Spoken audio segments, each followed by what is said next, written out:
February 25th edition of Trips and Traps. My main man, Ernie Munick. I'm Richard Migliore, and I think we got a good one for you. I got stopped 3 times on the train on the platform getting here because of casino people. But I got so many questions to ask you. I'm excited. Well, so you had a trip getting in here today. Oh, I am definitely a bald New Yorker to watch. I saw him coming in. He was finishing with good energy. Well, let's jump right in, and we're going to go to the 6th race on February 20th, and it's maidens going 2 turns. And we're going to talk about You Had Me at Halo, had a rough journey the first quarter of a mile. Oh, Mig.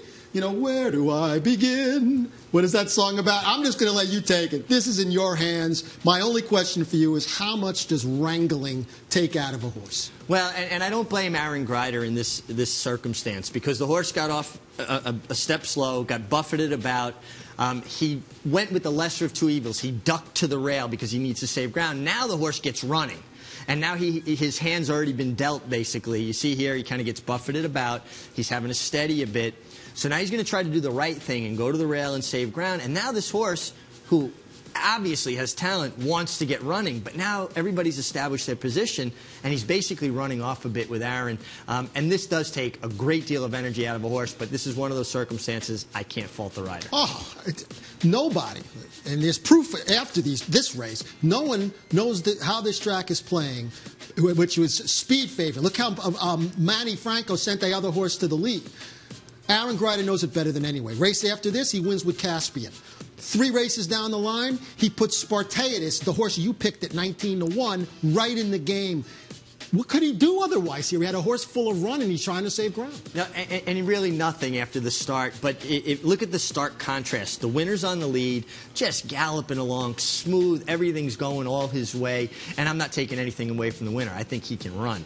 But look at where you had me at Halo. He's kind of in behind horses, in traffic, but he got about 5 races worth of experience in one, and ultimately, I think this will make him a better horse going forward.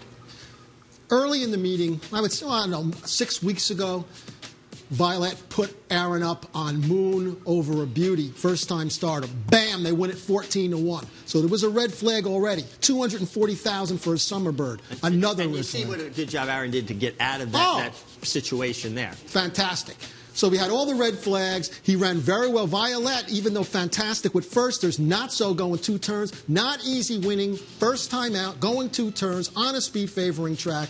In general, hard to do it unless you're a horse like Rolls Ali, who you won with a long time ago, winning first time out, going 2 turns. Yeah, going 1 mile and 1/8, actually. Bruce Johnstone trained him.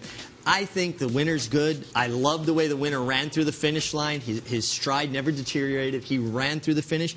But I think You Had Me at Halo is a horse to really keep an eye on. He showed a lot of quality, taking all of that adversity first time out and still rallying for second. And I think he learned a great deal, and I think he's a horse we got to keep an eye on going forward. And he might be in the game, or probably will, in the race a lot closer next time because he doesn't have to deal with that post, hopefully. Well, again, yeah, a bad post, first time, break slow. You count on him breaking better second time.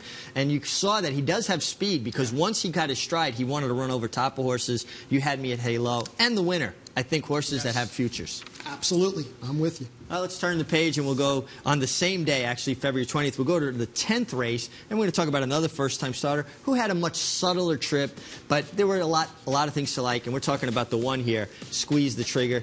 Broke a bit slow, like a first-time starter may. We both agreed, kind of a big, thick horse that probably needs some racing, but I thought this horse made subtly several little moves within the race that pointed out he has ability.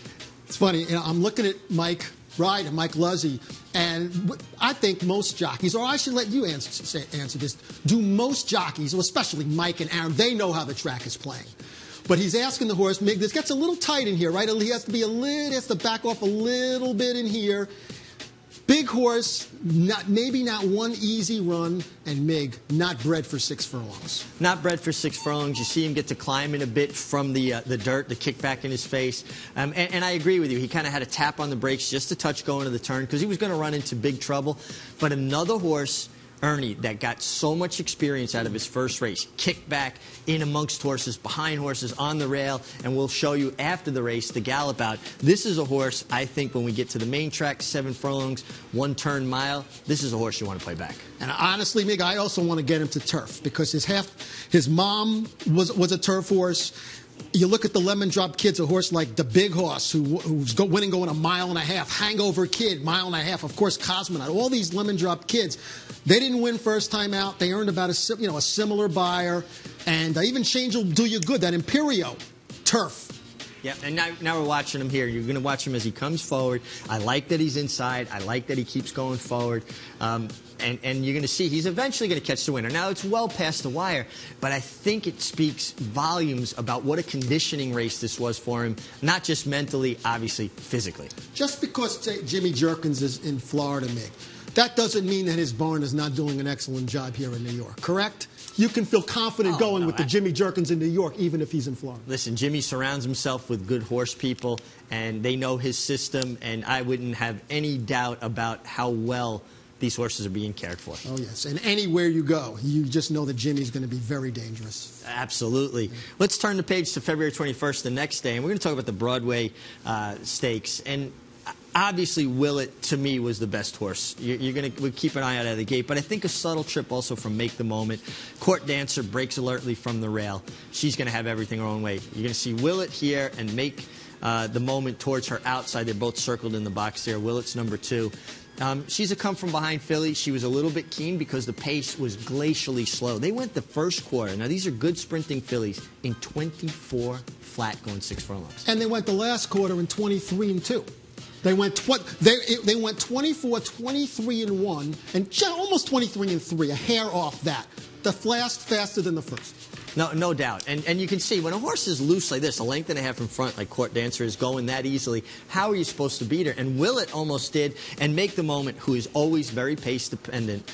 I think she still has run, this filly. I think she may be a little bit softer spot. She catches some pace. You might catch her at a price because really she doesn't have a straw in her path. It's just when the race is heating up, she's trying to make up ground. Willett was the best horse in my estimation. Make the Moment, sneaky kind of run that I think you need to follow back. I'm with you 100%. And both of them by AP Indy Stallions. Does it matter in this context? No, but it's just a curiosity.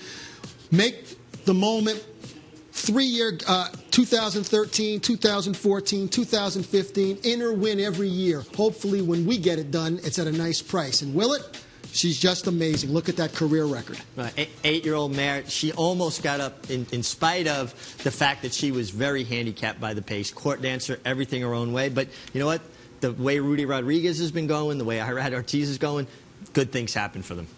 It's unbelievable. You can only toss them at severe risk. I mean, as a player. You want to because they're overbet, but when you just keep losing, it becomes very frustrating. Yep. 2 horses, obviously, Willett to follow back and Make the Moment maybe in a little softer spot. That'll do it for us on Trips and Traps. We want to ask you for your help, and don't forget, NYRA.com, Trips and Traps, and maybe next week we'll have one of your races up here. Thanks for watching.